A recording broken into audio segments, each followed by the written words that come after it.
ನಮಸ್ತೆ, ಕ್ಯೂರಿಯಸ್ ಕನ್ನಡ ಚಾನಲ್ಗೆ ಸ್ವಾಗತ. ಮೊದಲು ನಮ್ಮ ಚಾನಲ್ನ ಸಬ್ಸ್ಕ್ರೈಬ್ ಮಾಡ್ಕೊಳ್ಳಿ, ನಂತರ ವಿಡಿಯೋನ ಪೂರ್ತಿಯಾಗಿ ನೋಡಿ. ಇನ್ನು ಮನೆಗೆ ನಿರ್ಮಲ ತಮ್ಮ ಶ್ರೀಮಂತ ಬಂದಿರ್ತಾನೆ. ಇನ್ನು ಬೃಂದಂಗಂತೂ ತುಂಬಾನೇ ನಗು ಬರ್ತಾ ಇರ್ತದೆ ಅವನ ನೋಡಿ, ಯಾಕಂದರೆ ಅವನ ವೇಷಭೂಷಣ ನೋಡಿ. ಇನ್ನು ವಂದನಂಗೆ ಕೂಡ ತುಂಬ ನಗು ಬರ್ತಾ ಇರ್ತದೆ.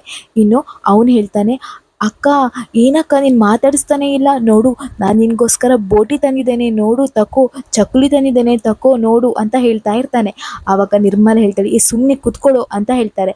ಆಗ ಬೃಂದ ಹೇಳ್ತಾಳೆ, ಅಂದರೆ ಮಾವ ಅತ್ತೆ ಬೋಟಿ ಎಲ್ಲ ತಿನ್ನಲ್ಲ, ಅವರಿಗದೆಲ್ಲ ಇಷ್ಟ ಇಲ್ಲ ಅಂತ ಹೇಳ್ತಾಳೆ. ಆವಾಗ ಶ್ರೀಮಂತ ಹೇಳ್ತಾನೆ, ಏನು ಅಕ್ಕ ಬೋಟಿ ತಿನ್ನಲ್ವಾ? ಅಯ್ಯೋ ನಿಂಗೆ ಗೊತ್ತಿದೆಯಾ, ನಾವು ಸಣ್ಣದಿರುವಾಗ ಎಷ್ಟು ಅಂಗಡಿಗೆ ಹೋಗಿ ಬೋಟಿ ತಿಂತಿದ್ವಿ, ಚಕ್ಕುಲಿ ತಿಂತಾ ಇದ್ವಿ. ಪಾಪ ನಿಂಗೇನು ಗೊತ್ತಿಲ್ಲ, ನೋಡಕ್ಕ ನಿನ್ನ ಬಗ್ಗೆ ಅವಳಿಗೆ ಏನೂ ಗೊತ್ತಿಲ್ಲ, ತಕೋ ಅಕ್ಕ ತಕೋ ಅಕ್ಕ ಅಂತ ಹೇಳ್ಕೊಂಡು ಆ ಬೋಟಿನ ತೆಗೆದು ನಿರ್ಮಲ ಕೈಗಿಡ್ತಾಳೆ. ಇನ್ನು ಬೃಂದಂಗದು ತುಂಬ ನೆಗಡ್ಲಿಕ್ಕೆ ಬರ್ತಾ ಇರ್ತದೆ. ಇನ್ನು ವಂದನ ಕೂಡ ನಗ್ತಾನೆ ಇರ್ತಾಳೆ. ಆವಾಗ ಶ್ರೀಮಂತ ವಂದನ ನೋಡ್ತಾನೆ. ವಂದನ ನೋಡಿ ಅವನಿಗೆ ತುಂಬಾ ಖುಷಿಯಾಗುತ್ತೆ.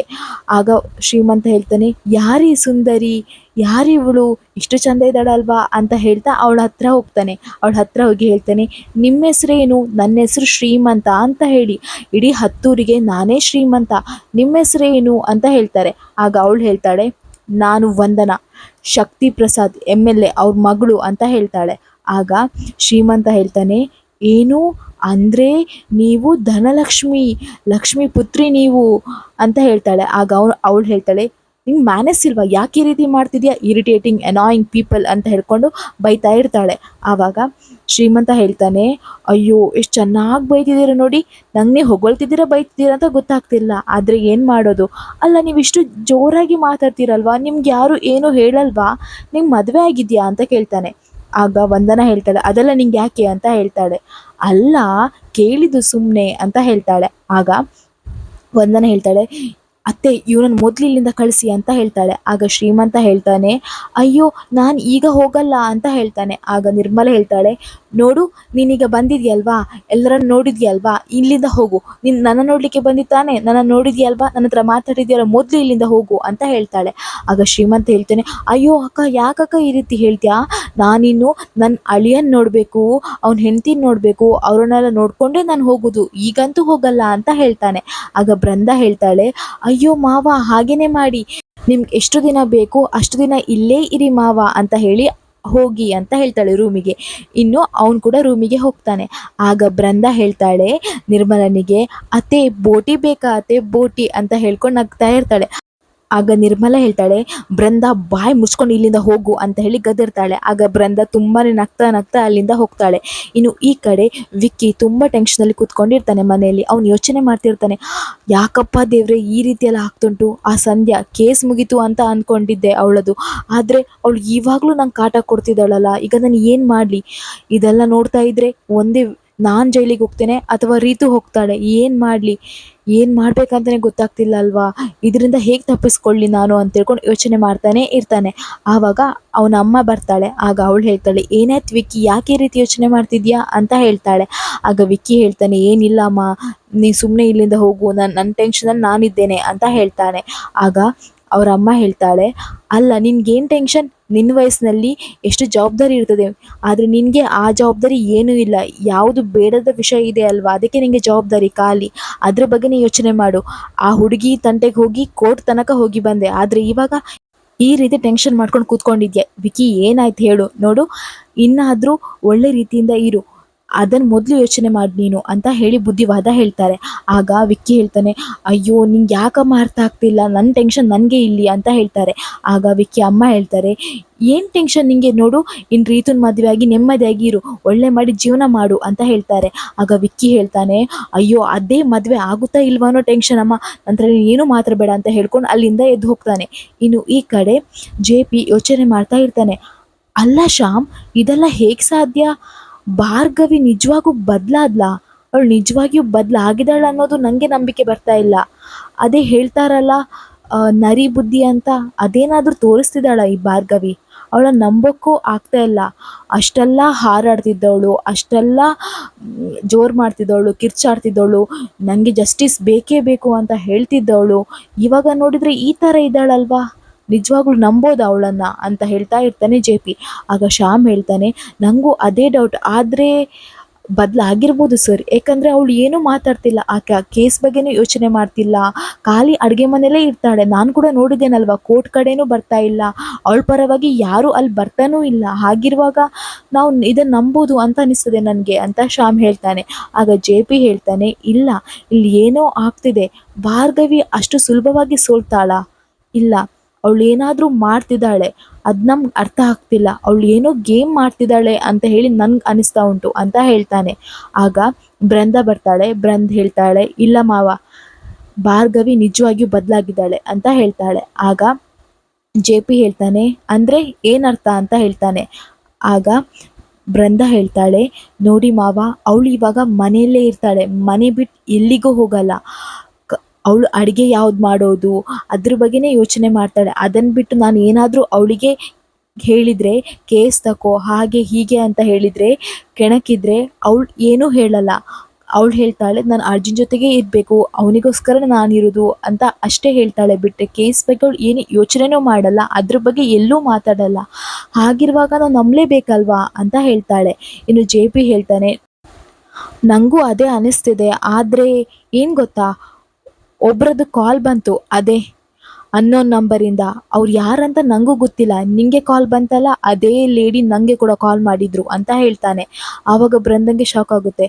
ಆಗ ಬೃಂದ ಹೇಳ್ತಾಳೆ, ಏನು ನಿಮಗೂ ಬಂತಾ, ಅಂದರೆ ಯಾರಿದನ್ನು ಮಾಡಿಸಿರ್ಬೋದು ಅಂತ ಹೇಳ್ತಾಳೆ. ಆಗ ಶ್ಯಾಮ್ ಹೇಳ್ತಾನೆ, ಯಾಕೆ ಭಾರ್ಗವಿ ಮಾಡಿಸಿರ್ಬಾರ್ದು, ಅಥವಾ ಭಾರ್ಗವಿ ಬೇರೆಯವ್ರ ಕೈಯಲ್ಲಿ ಮಾಡಿಸಿರ್ಬಾರ್ದು ಅಂತ ಹೇಳ್ತಾನೆ. ಆಗ ಬೃಂದ ಹೇಳ್ತಾಳೆ, ಭಾರ್ಗವಿ ಮಾಡಿರೋದಕ್ಕೆ ಚಾನ್ಸೇ ಇಲ್ಲ, ಯಾಕಂದರೆ ಆ ಕಾಲ್ ಬಂದಾಗ ಭಾರ್ಗವಿ ನನ್ನ ಕಣ್ಣೆದುರಿಗೆ ಇದ್ಲು, ಹಾಗಾಗಿ ಅವಳಿಗೆ ಕಾಲ್ ಮಾಡಿಸಿದಾಳೆ ಅನ್ನೋದಕ್ಕೆ ಸಾಕ್ಷಿನೂ ಇಲ್ಲ, ಪುರಾವೆನೂ ಇಲ್ಲ. ಅವಳಿಗೆ ಕಾಲ್ ಮಾಡಿದಾಳಂತ ಹೇಳೋದು ನಂಬೋಕ್ಕೆ ಅಸಾಧ್ಯ, ಆದರೆ ಬೇರೆಯವ್ರ ಕೈಯಲ್ಲಿ ಕಾಲ್ ಮಾಡಿಸಿರ್ಬೋದು, ಅದು ಕೂಡ ಗೊತ್ತಾಗ್ತಿಲ್ಲ ಅಂತ ಹೇಳ್ತಾಳೆ. ಆಗ ಜೆ ಪಿ ಹೇಳ್ತಾನೆ, ಬೃಂದ, ಇದ್ರ ಜವಾಬ್ದಾರಿ ನಿನಗೆ ಅಂತ ಹೇಳ್ತಾನೆ. ಆಗ ಬೃಂದ ಹೇಳ್ತಾಳೆ, ಆಯಿತು, ನಾನೆಲ್ಲ ನೋಡ್ಕೊಳ್ತೇನೆ, ಭಾರ್ಗವಿ ಯಾರನ್ನು ಮೀಟ್ ಆಗ್ತಾಳೆ, ಯಾರ ಹತ್ರ ಮಾತಾಡ್ತಾಳೆ, ಅವಳ ಪ್ರತಿಯೊಂದು ಹೆಜ್ಜೆನೂ ಗಮನ ಇಟ್ಟು ನಾನು ನೋಡ್ತೇನೆ ಅಂತ ಹೇಳ್ತಾಳೆ.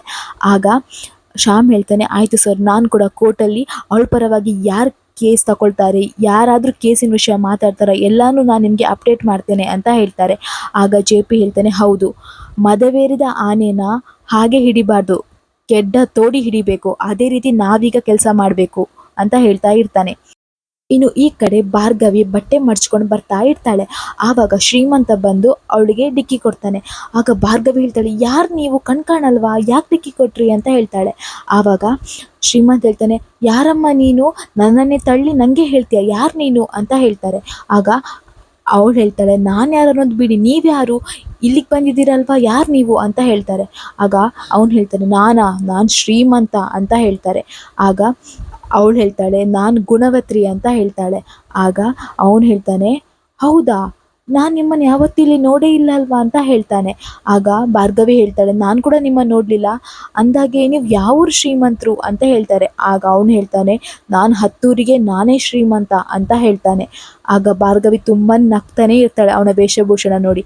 ಇನ್ನು ಹಿಂದ್ಗಡೆ ಅರ್ಜುನ್ ಐಸ್ ಕ್ಯೂಬನ್ನು ತಗೊಂಡು ಬಂದು ಅವನಿಗೆ ಗೊತ್ತಾಗದ ಹಾಗೆ ಶ್ರೀಮಂತನ ಶರ್ಟ್ ಒಳಗೆ ಹಾಕಿಬಿಡ್ತಾನೆ.